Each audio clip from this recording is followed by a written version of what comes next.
Hey everybody, this is Mike with the One Stop Co-op Shop, and today I'm doing a preview of Song of Silveranth, an upcoming game with solo and cooperative adventure play from Red Raven. And as always, we take no payment or money from publishers, we just want to help you make an informed decision and show off the game. And if you like the content on the One Stop Co-op Shop, consider supporting us through Patreon. You get early access to our videos and exclusive videos every month you can't see anywhere else. You can also listen to our weekly podcast for reviews and design discussions, or join the conversation and say hi on our Discord.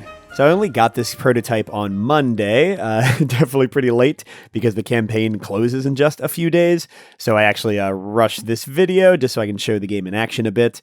And I pushed one of the other videos from this week to next week. And the rules are still very much in flux. The components, of course, are not finalized. But it is from Red Raven. It's clearly heavily based on the Sleeping God series, although it is doing a very different thing. And yeah, I haven't played very much because I wanted to show my initial reactions of things. So I'm just going to play through for a little while from the beginning of the game. Lots of reading. If you haven't seen the Sleeping Gods games before, they are mostly reading, and so is this one. And we'll try to show you a little bit of combat, a little bit of adventure, and to see how things go. So let's read the introduction first. One brisk morning while working at the family glassblowing factory, uniformed soldiers tramped in with their muddy boots and arrested your father. He was hauled off to debtor's prison with a massive sum of silver between him and freedom. Now the house, the family farm, and the glassblowing factory are under threat of being seized by the local lord. Financial hardship had plagued the family for years, but you had no idea the depths of the debt pit. You have but 60 days to find a solution, aided by old family friends, Glassworks employees, and perhaps even unsavory sellswords from the nearest street corner. You'll never get enough money selling glass, though perhaps if you're desperate enough, you might make the journey north to the legendary Dragon of Havoc, a godlike being who sometimes grants aid to those of worthy heart. You unwrap your father's old dagger and saddle your horse, leaving the forge embers cold to join the uncertain path ahead. All right, so the main character in this game is Ven, or Vane, or however you pronounce it. He is the one whose father has been taken into debtor's prison, and you are trying to rescue him. So let's talk through a few things that are going on here with the setup. So first of all, I'm going to put a cube over here on my Mind Song track. So there are spells you can cast in this game, and the theme behind it is that you sing to cast spells. Music is kind of the source behind magic here, but then the song sort of reverberates in your head and distracts you and drives you a little crazy if you cast too many spells. So in the game, as you cast spells, it'll move you down this track. And when you've reached one of these negative numbers, it becomes a negative modifier for every test you do, combat or otherwise. You can also get into conversations and duels of wits. Those use your basic argument stats here. You've got your health stat to be defeated, although actually you don't get defeated, you just get one of these negative injury cards, and then you get some health back. You've got your max endurance to carry equipment, like this armor I have here.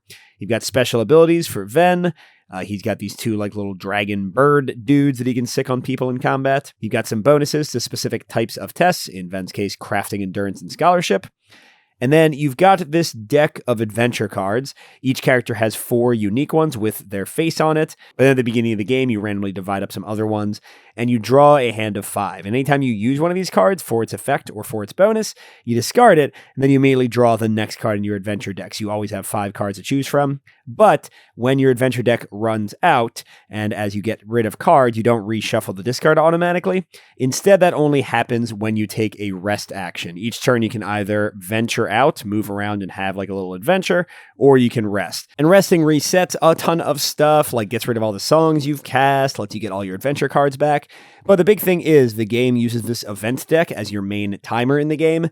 Each of these is supposed to be 1 day of travel, and when this runs out, you have run out of time to save your father from prison and to repay the debt. And you flip one of these as an event card each round, but whenever you rest, you lose 3 of them, a ton of your time. So this is definitely, I would say, most similar to like the campfire mechanic in Sleeping God's Distant Skies, at least in its current iteration. You also have this hope track that resets to 10. You can lose 3 hope to reroll any die during a test or anything else. Also, a lot of adventure cards will either give you more hope or cost hope, but there's another thing that resets to 10 whenever you rest. This goes back to where you were. Characters can also have equipment. You can have up to 2 weapons equipped at one time, up to 1 of each type of armor. So right now I just have some glassblower gloves on my hands, but I could not have 2 hands armor cards equipped at the same time. And when you play, each player controls 1 character, up to 4, I believe. But in solo, you have to control 2. And I picked one of my 2 cousins, Tag, maybe. And he can, once per day, trade 1 resource for any other resource. That's his special power. And he's got his own adventure cards. And speaking of resources, there are 6 common ones. We've got them all here. Torches, mushrooms, apples, rope, meat, and acid to melt doors and stuff. And then there are 6 rare ones as well, and Tag can transform them into other things. Also here we've got the Spell Songs deck, which is what I cast and have that little Mind Song track moving. The cost in movement of the track is here. Although if you can gain these little music notes as rewards, you can pay some of the cost with that so that you don't move your track as much. And you can always see what the top card is, although you can spend resources to dig deeper and try to cast other songs. This one is nice, though. It says once per day, gain 1 coin. And since I'm trying to get money for my dad, seems like that would be valuable. But the core action of the game is on this big adventure map. You'll see there are little dividing lines here. And each turn you can move up to 2. Moving over the divider between pages counts as a move as well. And these different locations will have terrain indicators, which will correspond to quests you're doing and skills you have and such. They'll also sometimes have red numbers like this, which will send you to a storybook to read what happens there and have an adventure. Or they'll have blue numbers with a star like this that sends you to a location map where you're moving around and actually fighting monsters and stuff. And for skill tests, you roll a d10, add up your relevant bonuses if you have any, and see if you beat the requirement. Whereas combat and conversations use the 6-sided dice, a whole bunch of them. But we'll see all that when we get into things. Let's see what me and Tag can discover. And by the way, there are a bunch of other characters I could have started off with me, although they don't tell me how I know them, which I've found a little bit annoying narratively. I mean, I guess the very end of that introduction I read said that some of them were like people who worked at the glassblowing factory or other people. But yeah, it'd be nice if I knew who the heck these people were. I mean, Nat at least is my other cousin. But yeah, I've got 2 active quest cards to start, and these work a lot like the Sleeping Gods games where they have keywords and other quests and things might check if I have a keyword already. So these will also kind of keep track of what you've done in the world. So let's see this first one. Father. My father, Lovind Embrick, has been taken to debtor's prison in Fang Fortress. Lord Merk demands repayment of his debts, a sum of 600 silver, or he will seize our family's farm and glassblowing factory in 30 days' time. My cousin Nat urges me to meet with Lord Merk to ask for more time. He has a house to the southwest outside of Muriel. Okay, this other one, Uncle. My cousins Tag and Nat suggest that I seek out the legendary Dragon of Havoc for help. Their father, Zolan, searched for the dragon in his youth and may have information to help us find him. Zolan and my father haven't been on good terms for years. Pride may keep him from lending aid, but it couldn't hurt to visit.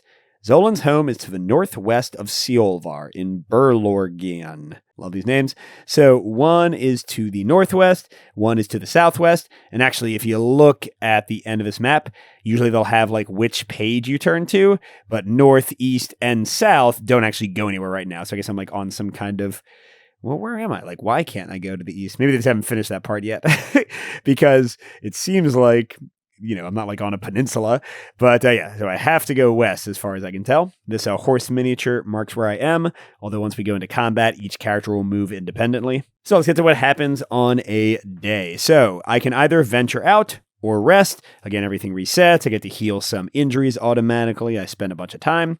But if I'm venturing, I'm going to flip the top card of the event deck. And then if I have more than 4 or more active events, then I have to get rid of one and lose some hope. Then we can move up to 0 to 2 spaces. Then we do a storybook or location if there's anything in that area. We can also take minor actions. We could do 1 event action. There will be options on the event cards. We can sing 1 spell if we want to. We can go to market if we're in a space with that market symbol, drawing 7 cards and buying any. We can also sell items we have.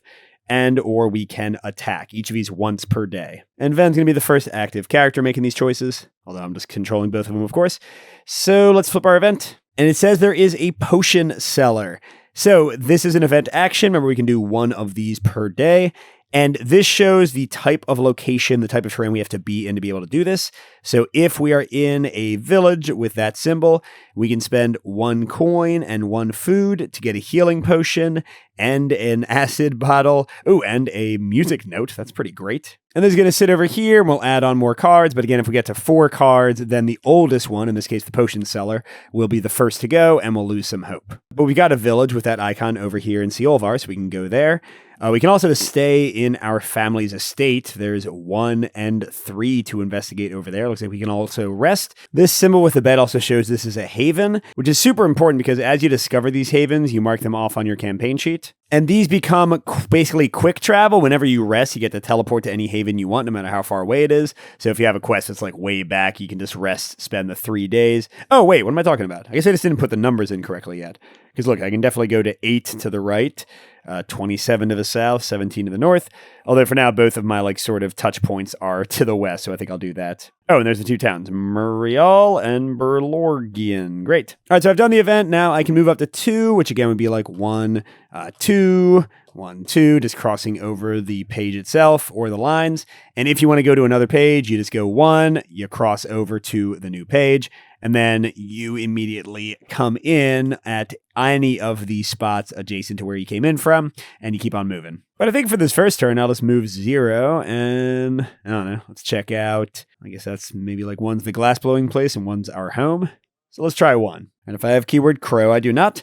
With your father gone and no money to pay the staff, the glass-blowing factory is locked up and dark next to the old family house, both sharing an overgrown mane of ivy. Okay, I'll open up the glassworks, I guess. You turn the key in the rusty lock and fling open the glass factory doors. Glassware and tools lie everywhere. You pick up a few tools that might come in handy. You gain card 1. Okay, I've got a hammer and tongs, and I think when you gain a card, it goes straight into your hand, and you can exceed your usual 5-card limit. It'll just sit there until you use it. So this would give me +2 crafting or +1 endurance. And the nice thing is for these, you can use them after a die roll, like after you see the results, which lets you mitigate things to pass. All right, but back to the adventure. When you return to the yard, dark clouds have covered the sky and thunder rumbles in the distance. A solitary figure stands in front of your house, waiting for you. He's dressed in a weathered black suit, the waistcoat buttons tarnished and torn. But the most striking of his features is that his head is that of a crow's. His black pool eyes blink at you, and he bows slightly. Fate has sent me to help you. Do you accept? Asks the crow man. Responding, no, sure, of course. The crow man caws with delight. Excellent, let us seek our fortune together and perhaps free your father. Oh, we got another character, Merkmark. Merkmark, that's fun. So 90 to 93 are going to be his unique cards, and card 23 will probably be that crow keyword that makes it so we can't just recruit him infinitely. Yep, there we go. The crowman has visited me saying he was sent by fate. So that's it. We just don't know anything else about him yet. Fair enough. And by the way, note that some cards will say active, so like they are part of a quest line as far as I can tell, and other things will happen with them. But this crow one is like literally just there to have us have the keyword, so we can kind of overlay other cards on it to save space on the table. And here's his unique cards. Nice. And whenever you rest, you can switch out which characters you're controlling, although somebody has to always be the main character. And in fact, you want to do that if somebody gets super injured, because when you switch to a new character, they come in fully healed. But also, if you know you're going to go into like a big combat, you might want to bring a more combat-focused character, so you have some kind of flexibility, although I guess a bit like less ownership of each character when you're playing multiplayer. But okay, that was it. It sent us back to the Atlas, which means that was the end of our day because I can't do that event action. I can't go to market since there's no symbol here. I don't want to sing that spell song yet because it would make me bad at tests. So let's go to day 2, and I forget which direction they said display the cards. I'm just going to go left to right, so left will be the oldest. And we've got an unlucky towns trader. Oh, another town one. So we can spend any 3 resources to get, 5 money, and yeah, we're going to do that. Let's actually go over to Silveranth then. I know I didn't do 3 yet, but whatever. Let's move along a little bit. I won't play as obsessively as I might otherwise.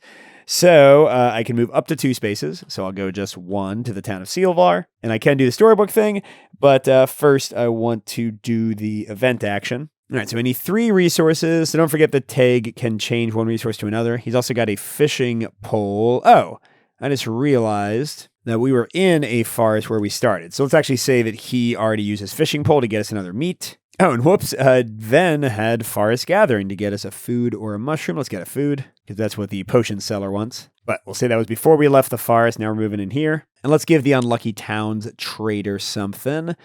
We got 2 of these. We got 2 of these. And then, we're not hurt at all yet, right? So, sure, let's give him another one of these. Okay, that's going to get me 5 money. Heck yeah. And 1 of those magical note symbols. Then this gets discarded, which means that we won't be filling up the row and causing hope loss. And now we could cast this spell for 2 instead of 3. But But that's still too much for Tag, and I think the active character has to be the one casting the spell, so I'm going to wait until it gets back around to Ven. Might be wrong about that, though. And remember, we can only do one of those per turn, even though now I do have... Oh, crud, I got rid of both my apples? Hold on, let's say that I got rid of a mushroom instead of the apple. Because that way, at the beginning of next turn, before I leave Silvar, I can deal with a potion seller. And I've got 5 money. I might as well check what's for sale. So I can draw the top 7 item cards. And let's see, we've got a lantern... A pistol I can't afford, an axe I could afford, although that would be all my money.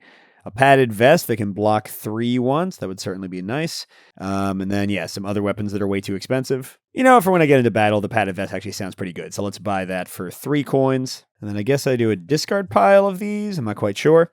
I could also sell items for half cost, and I started out with 4 weapons and only really need 1 for each character, so I guess I could sell them, but for now I'll hold off. All right, but let's go ahead and actually have a story moment in that village. All right, it says, point of view, Ven Tresamot. Who's Tresamot? Well, whatever. The village is quiet, but for the squawk of chickens and an old thatcher singing a folk tune while mending a roof nearby. The butcher gives you a friendly nod as you stroll down the cobbles. Okay, so I could visit the Stormyard Inn, but not if I have Surfarius, okay. Talk to the butcher, sneak around town looking for something to steal. So this is Thievery 7. That's the skill test difficulty number with a D10. I guess I'll visit the inn. Okay, if you have Surfarius. No, wait, I thought I couldn't go if I had. Unavailable if you had Surfarius. Yeah, I don't know how I'd get here. Whatever. Prototype. Pungent pipe smoke and sour ale hits like a hammer to the senses as you step through a fresh layer of straw. A gentleman with solemn eyes watches you from a nearby table, snatching his pewter goblet of crimson wine for a sip. Well do you know Gerston, the innkeeper, having spent many nights of your youth at this establishment. Shame they imprisoned your father like that, he says, shaking his head sadly. And an extra shame that he didn't pay what he owes me before they hauled him off. Thanks, man. The solemn gentleman feigns boredom, but tilts his head to listen. Setting down his goblet as the innkeeper disappears into the kitchen, the gentleman stands. Pardon me, but I couldn't help overhear that your father is in prison. Fang Fortress, is it? With your father in prison, you must hold some resentment toward the kingdom. I guess I believe my father's been imprisoned unfairly, right? Oh, the gentleman raises a graying eyebrow. I thought as much. Perhaps you are the right person. You need me, that much is clear, but is it worth my time? Will you help me get back at those bastards? Okay, Discourse. So, here we go. This is kind of like combat. It actually uses very similar mechanics. So it says, convince Surfarius to join you. Resolve 8, that's basically his life value, if you will. Break 7 is like his defense, and counter argument 3 is his counter attack value, basically. Now, if I had -1 or lower Tresamot reputation, I don't have any reputation for anybody yet, then I would succeed, and that's a key thing that'll happen throughout the game. All right, if I fail, I can return to the Atlas, so I could theoretically spend another day talking to him again, but let's see how this goes. So when you're doing a Discourse challenge, your starting resolve is equal to your current hope. So the more hopeful you are, the better your starting point. And his was an 8, so he's right here. These will go down as we damage each other, or, well, no, not damage, verbally spar with each other. But hope will not be affected. It'll still be 10. All right, and for the first Discourse, I can pick either of my characters. I'm going to have Ven go first because he's a little bit better. So we're looking over here, and it's hard to see here. It's actually easier for weapons. But what you do is you roll a number of dice equal to the value in this die value. And for each that's a 1, 2, or 3, you're going to put it to the left in the miss area. For each that's a 4, 5, or 6, you're going to put it to the right in a hit area. Each hit deals a single point to their resolve, so it brings the guy down from 8 towards 0. And then additionally, this is why Ven is better, because Tag just rolls 3 dice.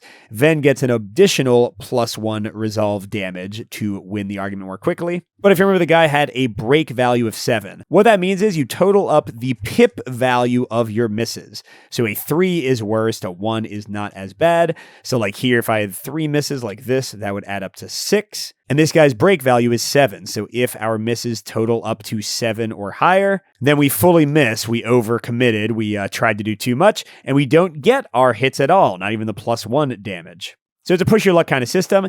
And after you roll your initial 3 dice, you can keep on rolling more and more dice. All right, so let's see how it goes. Oh, and I should say that after you stop fighting or after you miss, they deal their counterattack damage. So here I would just take 3. So I'm starting out a bit above him, but not necessarily by a lot. Okay, so we got a 5, a 6, and a 3. So the worst miss possible, but 2 hits. All right, then we just do 1 die at a time until we want to stop. So that's a 4. So now a 3 would lose for us. But we're not going to stop yet. Okay, there we go. It's another hit. Let's do another one. All right, that's another hit. Remember, anything that's 4, 5, or 6. Let's do one more. Oh, so now we're at 6. We're 1 away from the worst value. So we're going to stop there. So 4 hits, 1, 2, 3, 4, plus 1 from Ven's bonus, 5. So this guy's only got 3 resolve left. And then he counter argues for 3. All right, and the misses don't do anything because we didn't reach his negative value. All right, Tag is next. They're the same as Ven, except not quite as good. They don't get the free bonus resolve loss. But we just got to get 3 good rolls. That's terrible. Wow, that's terrible. I mean, no point in stopping yet because we haven't even accomplished anything. Okay, that's 7. Great. So 1, 2, 3. Well, we're still winning by a little bit. Now, once all your characters have gone at least once, you can just keep on using the character who's best. You don't have to keep on cycling through. So Ven is going to go again. And he gets +1, so he just needs 2 hits. That's not it. Jeez, man. All right, let's go for 1. Okay, that'll do it. So we'll stop there. 2 hits plus the 1 automatic. We have defeated the guy. And again, we don't lose any hope. None of that damage is lasting damage, unlike in real combat. But we have won the day in the argument. All right, so we get Sir Farius. Here he is. Here's his cards if you want to switch to him later. And then he also gave us equipment, I mean, if you want to call it that, for use during discourses. So this is like a weapon you can use during discourse, in this case, astute observation. So you can see the misses are the same. Here, like let's say I gave it to Tag, he would roll 2 dice instead of 3, which is really better because you have more nuanced control over how many dice you roll. He gets +1 hit automatically. And then most weapons have this, although I guess it's not always worth something. Crit 20 means that if the total pips on the right side on our hits adds up to 20 or more, we get an extra bonus, in this case, 1 resolve for the discourse on top of whatever else we're rolling. And yeah, we'll give that to Tag for now, because that'll make Ven and him both a little bit better at stuff. And that sent us back to the Atlas, so we could stay here and visit somewhere else again, but I think we're good. So Ven's active again, and let's go ahead and see. Oh, nighttime break-in. So we could, as an event action, do a Thievery 7 action. Neither of us has a bonus to Thievery. We would lose 2 hope, and we would lose 2 faction alliance with, who is that? Oh, that's Tresamat, so like the ruling faction of this area. But it would get us some money and a music note. I don't know about that. But hey, I do want to, before we move for Ven's action, I want to do 1 event action. So spend the money, spend an apple. And I'll get us a healing potion, an acid, another music note. Although, I guess trading in 1 resource for another I can already do with Tag, but at least I get rid of the event so we're not going to lose hope from it more quickly. And now I also want to have Ven use 1 music note out of the 3 he needs to spend to cast the Glittering Air spell. And this is kind of like gets equipped on him. He needed to move 2 more, which is just shy of having a roll penalty. Nice. And now once per day, I think including right now, we can just get a coin for free. Heck yeah. And we have revealed a new spell that like Tag could cast, for example, Chant of Fire. Once per day, this character can throw dancing fire at an enemy for 2 ranged damage. That's cool. All right, but let's go ahead and explore and follow one of the quests. I could go up here and have our first dungeon, but let's hold off just for a second for now. So we'll move westward towards, I guess, our uncle's house, maybe. So 1 movement takes us over here, and we can go into either place that borders. Okay. All right, so we could have an adventure here. We could go into Tresfall. Now, they said the uncle is in Berlorgian. Yeah. Oh, and Tresfall will let us get a new haven. So yeah, let's go ahead and go there. And we don't really have much money, so no point in doing a market action, I think. So it looks like I can do something at the crossroads, or I can actually go to the village. I think that makes more sense. Why does it say Tresamat? Is that something I'm supposed to be understanding? Oh, it's not a character. That's like whose kingdom I'm in. That makes more sense now. Cradled between a wild wood and the waters that pour down from Tress Falls, the aptly named hamlet of Tressfall, yes, is unexpectedly sleepy despite its proximity to King Phileus's seat of power. The castle is perched far above, staring down like a watchful owl. All right, so I can stop by the provisioner for supplies. I don't have much money. Try your hand at poaching. That sounds illegal. Or search for anyone who might owe a debt, but no, we don't have the keyword bounties. What the hey, let's look for supplies. Within the plastered walls of the provisioner's store, it becomes apparent why the mood of Tressfall is so muted. The hamlet has been picked over to staff Tresamat's budding army. What supplies remain are meager and worn. You may purchase 1 rope, 1 torch, and 1 mushroom for 1 coin. Wait, all 3? 1 coin each. Oh, shoot, the way I'm reading that, that's all of them for 1. I'll definitely do that, especially since my song will get me 1 more in a second. And with Tag's power, I can turn these into like healing potions and crazy stuff. So basic resources are totally worth it. But I guess that's it. So the castle they were talking about, that must be like what's south of here, right? Where they said like the Lord is hanging out. So I don't really want to go that way yet. So we get a new event, a farmer in need. Okay, so if we're in a town, which we are, we can do a medicine 7 check. And this means that if we fail, the card goes away anyway. So it doesn't hurt us to fail this one. Sometimes it will. But if we succeed, we get mushrooms and another song token. So sure, let's try that before we move on. Tag has medicine and Ven does not. So he's got +1, so he needs a 6. Here we go. And that's a 10. Heck yeah. Now don't forget, if we had failed, we could have potentially used adventure cards, although I don't think we have any that mess with medicine. But then also we could have spent 3 hope, and then that would all be recharged when we rested to re-roll the die. All right, so we help the dude out. And we got mushrooms and a note. Let's go in and get our 1 coin per day. And with 2 notes now, I guess Tag could cast this Chant of Fire spell, but I don't know if I'm fighting anytime soon. All right, let's follow the road north, hopefully to that town where my uncle is. Oh, shoot, here's Tressamot Castle. Do I want to be there? I guess there's no, adventure to be had elsewhere. So then I can go to Berlorgian later. All right, we'll go say hi to the despotical ruler. Despotical, is that an adjective? That is taking all the supplies. Soldiers march up the road toward the western wall of Tressamot Castle, their faces grim beneath well-polished helms. Heck no, I'm not following the soldier. As you linger near the lower entrance of the castle, a scullery maid waves from a high castle window. When you wave back, she tosses down a letter. Oh, got a quest, 46, cool. Ooh, keyword love. A scullery maid tosses us a letter sealed with red wax from a high window at Tressamot Castle. This is what it says. Dearest Tomark, I don't know how I feel about that name. I can't wait to see you again. I wish we could meet at our hiding place in the forest above the castle. But my father has me under constant guard now that they know I've been sneaking out. I wish there was something I could do to escape with you. Send me a reply as soon as you can. With love, your princess. The forest above the castle. I mean, there's no, way to interact with that. So do they mean something else? I mean, maybe... No, there's no story thing here either. And by the way, I just checked. The reason that these numbers are starred is because they don't actually have any events or quests filled in there yet. So we can't really do much. Oh, maybe that 18 over there. Maybe that's the forest above the castle. Well, we can try it out before we go to 16, the actual haven, and see our uncle. And so far, things have been pretty friendly. Let's see. Silver scales in water. Ooh, we can go fishing again if we're in a water place. But you can't do it while you're moving. So if we're moving 2 and the first one is water, I don't think we can actually do anything with it, which is going to be the case here. But that's okay. Let's just head on over. And yeah, I want to try out 18, see if that's where the princess or whatever the dude is waiting for her. Okay, or maybe not at all. If you have the walnut lute, rabbit ballad, or keyword lute, nope. A trio of priests from the Church of the Silver Watcher darkens the path from Tressamot Castle, scowling at everyone they pass. You watch them approach a young man playing a lute on a pasture fence. Give us that sinful instrument, says one of the priests, extending a pale hand. The boy topples backward, rolling to his feet and keeping the lute from their grasp with practiced panache. You displease the Silver Watcher. That spell music is sinful, sneers the priest, calling for a nearby Tressamot guard. I wasn't playing any spell song, it's a simple folk tune, protests the boy, standing on his toes, his legs taut, ready to spring away. Okay, a discourse. Whoa, 13 resolve, and 4 counter-argument. If we fail 2 hope, and you must choose another... Help the priest. Oh, geez, the only way to help the kid get away is a discourse. Well, hey, we got Tag's new better card. We can try. No, feeling optimistic here, though. All right, so... Oh, no, that's us. They're at, what, 14? Oh, the 13.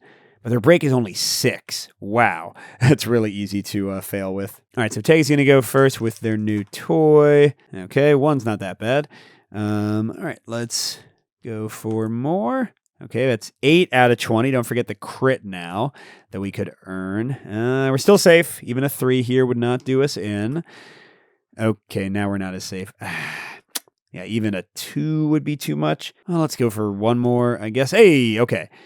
Oh, man, what are we at now? 14. Now we need another 6 to get the crit.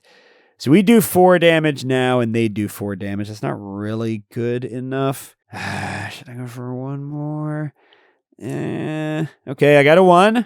Doesn't hurt us yet. It's a 50% chance that we'll pop no matter what we do. Where's my little rolling bowl? Keep on knocking stuff when I'm trying to go. Okay. Ooh. Okay, so that's 10, 19. Man, if I can get one more, then I'll really knock them down.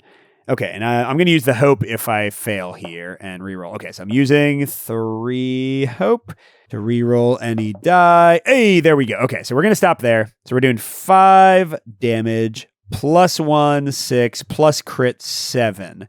So they're down to 6. Oh, wait, sorry. I should have moved hope for that. And we're down also to 6.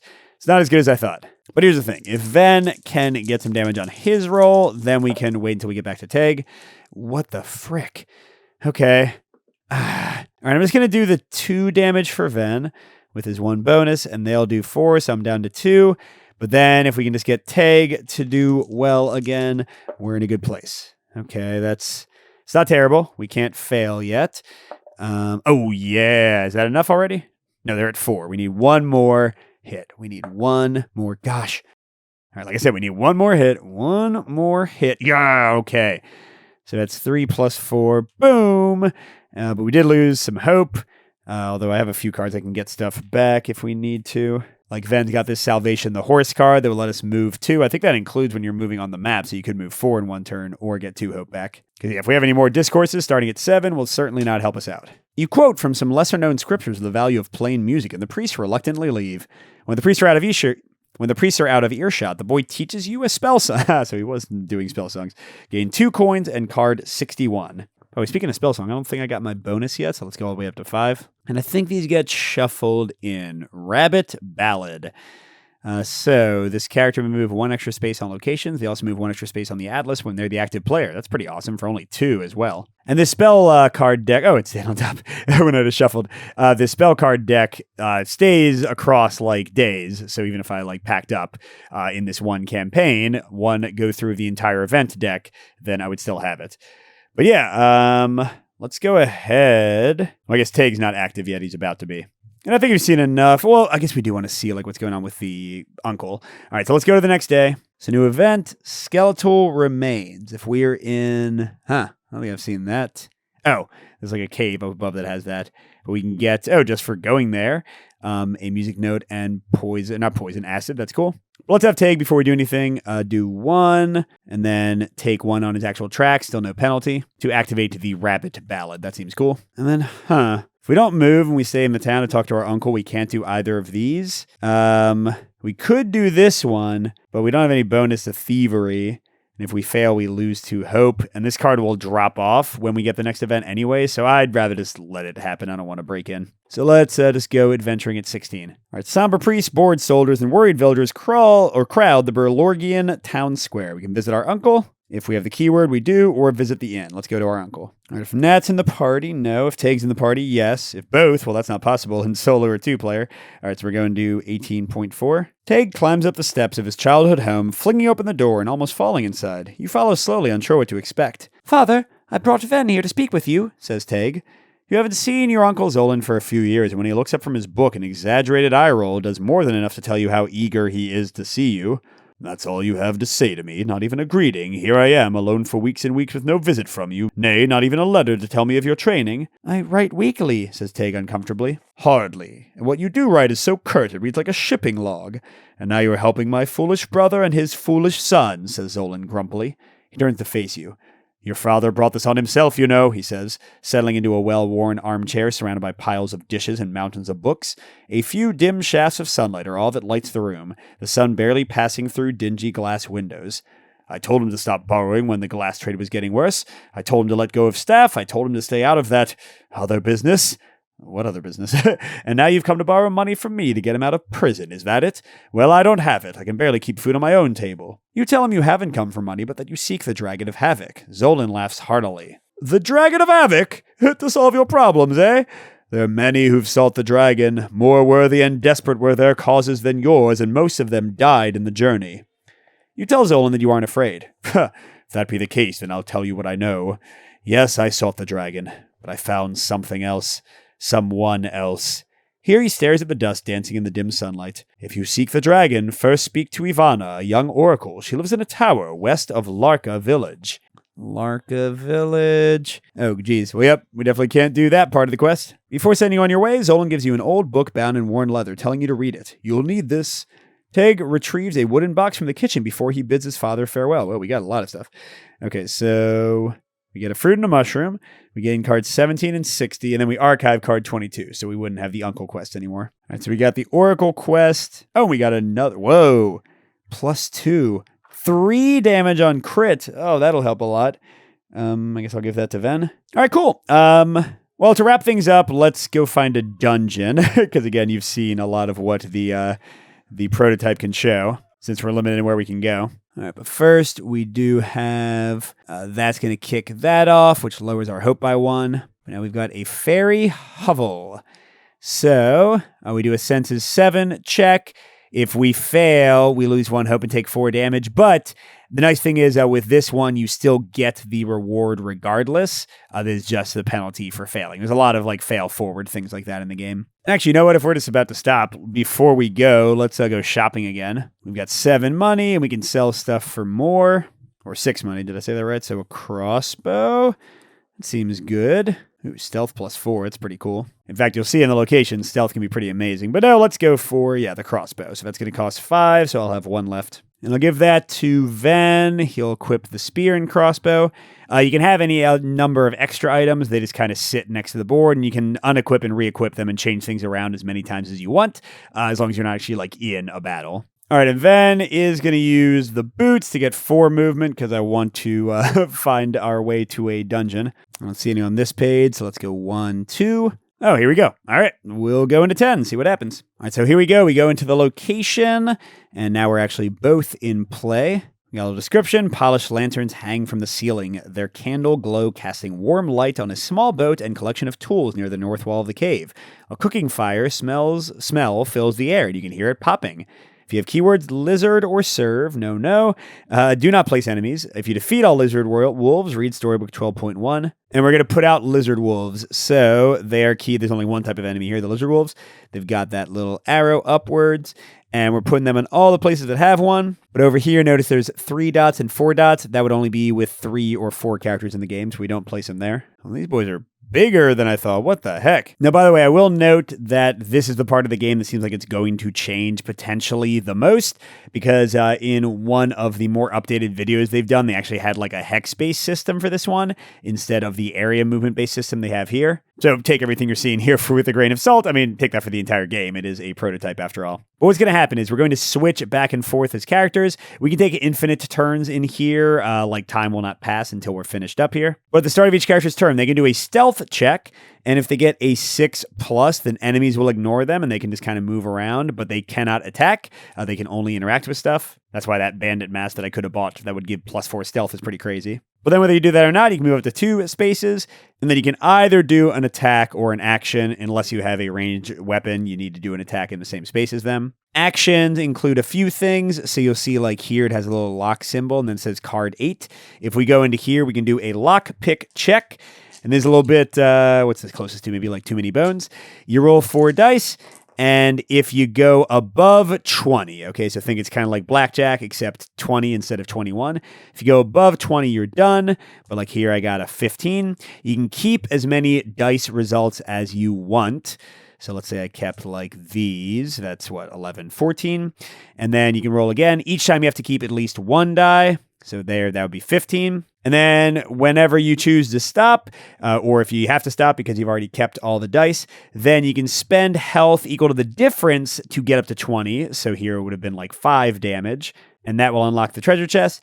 You can also, by the way, just use a bottle of acid to break open, melt open the lock. But if you ever go above 20, then you have broken the lock, and you put one of these impossible lock things, you cannot open it for the rest of this encounter. Although I think if you come back in, you could try to open it again. Although even when it is impossible, you can still use the acid to break it open. Now, I think I'm supposed to probably read 12 now, maybe? Yeah, looks like I'm right, so I don't have those keywords. As you step into the entrance chamber, an old man peers over the side of the boat, his eyes fresh with terror, his gray hair disheveled. A line of dried blood runs from his forehead to his neck. His terrified expression breaks for a moment into a quick grin. What the heck? You find it off-putting, but then perhaps the man is just pleased to have help. I was just making breakfast when a pack of lizard wolves invaded my cave. I ran and hid. I can hear them still eating my food and making a mess back there. Should be safe here, so close to Tresemont Castle. Are the patrols worth nothing? He lowers his head out of sight behind the little boat again. There's a crossbow in the next room locked in the chest. You can have it if you help me clear out these beasts. Okay, so I guess that's what's in one of those treasure chests. All right, so before we do anything, let's figure out what's going on with these guys. You've already seen the Discourse, so it's basically the exact same mechanic. 6 is the amount of hits you need to do. 6 is the value you don't want to reach when you're rolling your dice, with the 1s, 2s, and 3s adding up. So like 6 here would mean that you miss completely. And then 3 is their counterattack damage. After each time you attack, unless it's a ranged attack, they will hit you back for that much. And also on their turn, they each move 1 space towards the nearest character if they need to, and they attack in their space for that amount of damage. Now, they have the keyword rush. What that means is, specifically, if they get hit by a ranged attack, they will move in and counterattack immediately. So they're just a little bit nastier. Now, geez, they are within 1. So I think what makes the most sense is, because I can go in either order, is to have Ven move up and attack with his crossbow.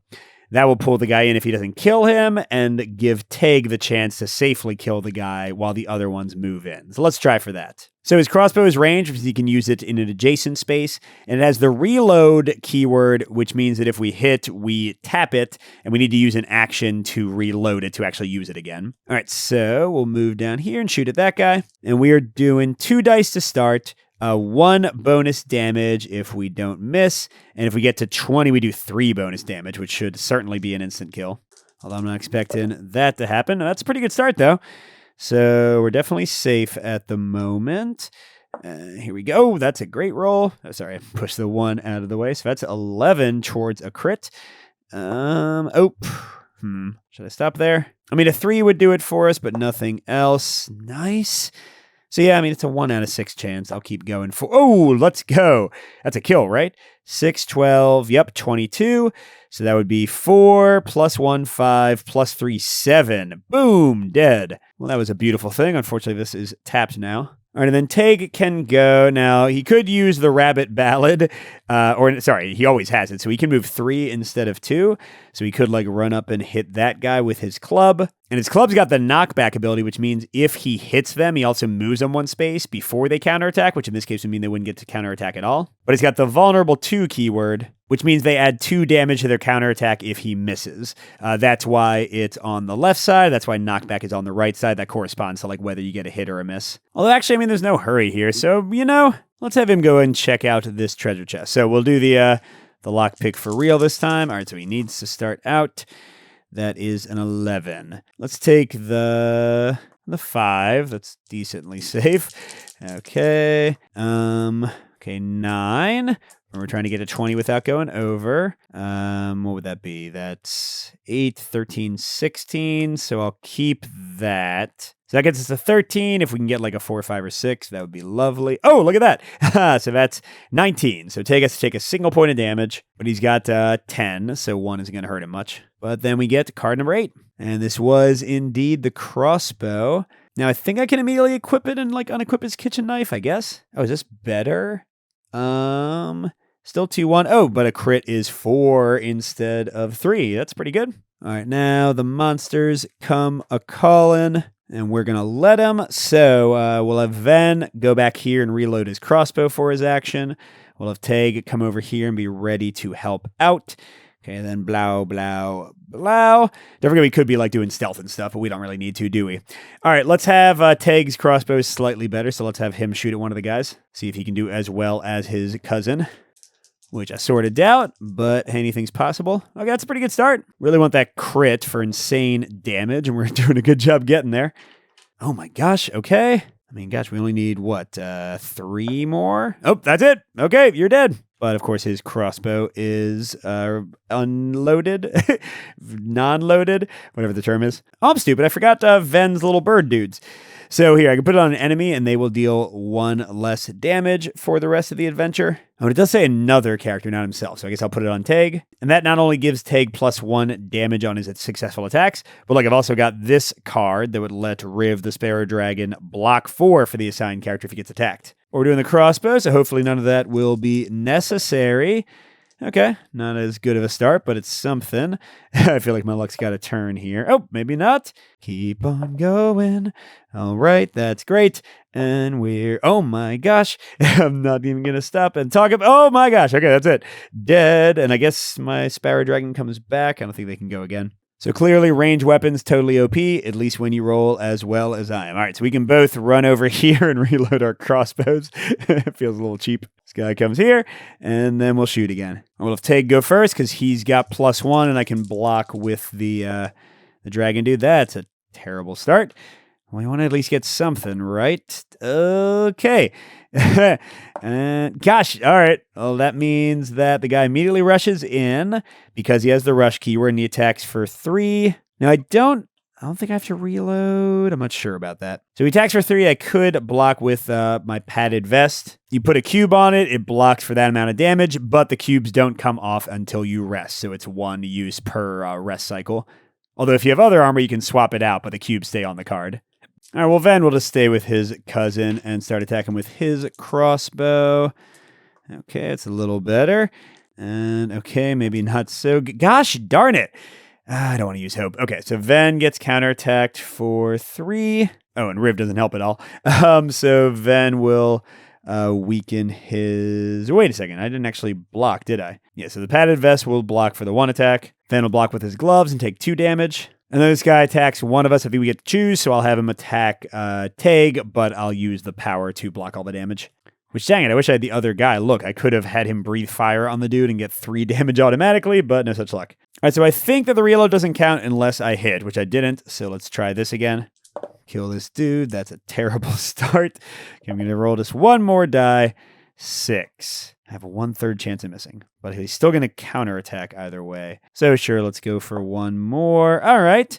So that I would at least get 4 damage with the bird. So sure, let's stop there. But I do get counterattacked for 3, and I have nothing to block with. So I'm at 4 damage out of 10. You know, I realized I should have used the club. Then I could hit the guy back and taken no retaliatory damage. All right, and then Ven will try to kill him. And yeah, we got to get a hit. There we go. He's dead. So we get to read a storybook entry when we defeat everybody. The old man leaves from behind the boat. Congratulations! Well done, all of you! He claps his hands and slaps you heartily on the back. I was worried I was going to have to ask for help from Tresamot soldiers, and I didn't want that kind of attention. You can keep the crossbow and the wand if you got it. Oh, I guess that's what's over there. He invites you to a meal of toasted tomatoes and sausage. Gain 1 meat and fruit. As you eat, his elation suddenly dims. His blue eyes seem to fill with silver, and his smile fades to a somber expression. What the heck? With a roar, he stands. Silver claws sprout from his fingers. Rows of needle teeth grow in his mouth, and his 2 arms turn to 4. What? His skin writhes, turning blue and scaly as he stands menacingly over you. You jump backward, flipping the table, but even in your panic, you recognize this creature. You've heard tales of this invasion many centuries ago, when hordes of cruel scarcells from a kingdom bordering one of the hells almost destroyed all humans and gremlins. What? You proved useful, sneers the scarcell. I have need of useful servants. I can kill you now, or you can swear to obey me. What the heck? I'm going to obey him. That sounds kind of fun, because I think he'd kill me. We lose 2 hope. Yeah, that's fair. The Scarcell laughs, his forked tongue whipping through the air. Excellent. And for your first task, I would have you help me find a way into Tresamot Castle. I must get inside unseen. I do not have that quest. I will look for a way. Find a way and return soon, snaps the Scarcell. Gain card 51. Oh, so I don't get the wand because I didn't move over there during the fight. That's interesting. All right, yay, I guess. We got another quest. But let's stop there and talk about how I'm feeling about this one so far. So first, let's start where I am with the locations. I think it's pretty cool to have like a little dungeon delving aspect to the game. I guess, did the original Sleeping Gods have that? They had like dungeons in that one. So I think it's pretty neat. I like that all your characters are represented, whereas usually you're just kind of like one cohesive whole traveling around. So especially in higher player count games, I could see this being kind of more exciting and interesting. In terms of the actual mechanics, you know, I was able to roll well and like not really deal with them much for most of that battle because of range attacks. That would have been worse if they didn't have the rush keyword to counterattack after a range attack. But, you know, they're reworking this entire thing. Like I said, they might have a completely different combat system and like hex-based or, you know, square-based movement by the end. So I'm not going to spend too much time here, but I think it could be fun to give a little bit more of an adventure like dungeon crawl feel to the game sometimes. I'm not sure how I feel about the combat and the discourse mechanics yet. I like push your luck systems sometimes. It is fun to get a big hit. And usually you aren't going to get like a terrible miss without some choices in like when to stop. And you can probably get like a little bit of damage dealt. But if you hate luck, I could see this be a frustrating system. For me, I'll say it's fine. Like I don't know how much mitigation there is besides spending hope to reroll. Maybe more character abilities will give mitigation like that. And yeah, I'm sure it'll be frustrating if you just keep on rolling poorly, but it's a quick combat system, and they kind of like right, left, building up to crits, building up to misses part. I think it's pretty neat, but again, I tend to like push your luck mechanics, so your results may vary here. As for the skill checks being a single D10 plus bonuses, that's fine. I didn't like the way the adventure cards were used in Sleeping Gods, where you would like flip from the deck to get results. I think that was in Distant Skies? Definitely wasn't the original. So I think just a quick D10 roll with modifiers, especially with the ability to add modifiers after the roll. I think that's great. And again, hope being a consistent resource to reroll with seems like that should be fine. The traveling is classic Sleeping God stuff, but it seems more in the Distant Skies playbook, in that being able to like fast travel back to any haven you've been to before just by resting for 3 cards. That seems great. The world, seems decently big. There's a ton of stuff that I didn't investigate in each of the 3 maps I moved on. And that's 3 out of 25? So I guess I experienced in just this little play, like in a vague way, 1/8 of the world, which I guess is maybe a lot. But again, I didn't really do much in any of it. So yeah, like the overall mechanics of Sleeping Gods seem intact here, but it's a pretty smooth system. You don't have as much grind to movement or stuff to manage like the original Sleeping Gods. Again, it seems pretty easy to do fast travel if you need to get back somewhere for a quest. Just like in all those other games, there's more to kind of explore than you'll usually have time for. And with the game kind of being on a set timer of days counting down, that should be fun to dig into and see what happens. It's already been fun in this little bit that I played to see what's around the corner and what you can find. The character management doesn't seem too bad. Controlling 2 characters for solo is not too big of a deal. This is definitely not like original Sleeping Gods where you have like 55, or was it 8 or 9 characters, plus a bunch of equipment. Here you've got your hand of 5 cards. You've got some equipment, maybe a few songs, and that's about it. It does seem to have a little bit of that Distant Skies thing where as you get more and more adventure cards, you'll just have like more and more special abilities to use each time you rest, which I could see, if you didn't see my Distant Skies coverage, I think that the game got into a bit of a imbalance situation in the late game because you get so many adventure cards and you could just like kind of chain together bonuses and like almost never have to rest. But so far, like the adventure cards here, like getting a single resource in a certain type of terrain or like minor bonuses, don't seem that game breaking. So hopefully they manage that the right way. But still, like it seems like a pretty straightforward system. The spells being ongoing things until you rest, but potentially at the cost of you getting minuses to your rolls. That seems pretty cool too. So yeah, I mean, I think all of that stuff is neat. What am I not sure about? The big thing at the moment is I'm not sure if the combat system is going to change. I'm not sure if this world will feel like enough. I'm not sure if there'll be enough to explore. That's all kind of up in the air. But maybe the biggest thing at the moment is that you just got these random people, and I hope they matter. So like, Nat and Teg, they're your cousins. Even in the uncle encounter, it already like asked if they were there and you had different things happen. That's pretty cool. These characters, who the heck are you, Celeste? Who are you, Zernzig? Seems like an interesting character, no idea. Who are you, Urzaf? Like, I wish, in Sleeping Gods, they had like the little prologue that at least vaguely introduced you to each of the characters. You didn't get any of that. You just got like a single little mention. So hopefully in the final version of the game, they kind of introduce you to each of your characters more. And it'd be cool if like each of them had a quest to go on. Because, I got Merkmark. He's like, I'm mysterious. I want to help you. You don't get a quest to go with him. You don't like know what he's for. Like, will I have encounters that check if he's there? Because if you're just unlocking new characters to have like a few new ability cards and like a different character to switch in, I don't know, that seems kind of like a missed opportunity. Same thing for Sir Farius. Like he seems like he has stuff going on, but I don't know where to go with him. I don't know what he wants to do. He said like I could help him out to strike at the bastards, but he never like gave me a quest to do it with. So yeah, like I don't know. It's a little weird at the moment. Like I know that I'm the main character, and don't get me wrong, I like the whole save your father subplot. I like that you don't quite know how to do or which direction to go. It's a bit more of a concrete thing, I think, than the totems and Sleeping Gods. And it reminds me of it gives me Fallout vibes. Like you got to go and save your town. You got to go and save your father. See if you can figure out how to do that. And I'm sure there'll be branching ways to do it. So I think that's neat from a narrative perspective. But yeah, what's going to go on with these other characters? How much do they matter? How many quest lines will be unlocked because they're there? And will again, maybe there are quests that Zernzig will activate, but I have no idea who the dude is or why he's with me. So how would I even know to go there and bring him along to have those special interactions? So that's one upgrade I would like to see. And then again, I'm not sure about the combat yet. I'm not sure how the exploration will all pan out. But I've liked all the Sleeping Gods games to, one extent or another. I've had my problems with each of them. So I imagine that'll be the same case here. It might not be all that I want the adventure to be, but it's a straightforward experience. It was pretty fun just for a prototype, and the stories already seem pretty interesting. We clearly had a wild encounter there at the end. So I don't know. Hopefully that's enough for y'all to go off of and make a more informed decision about the game.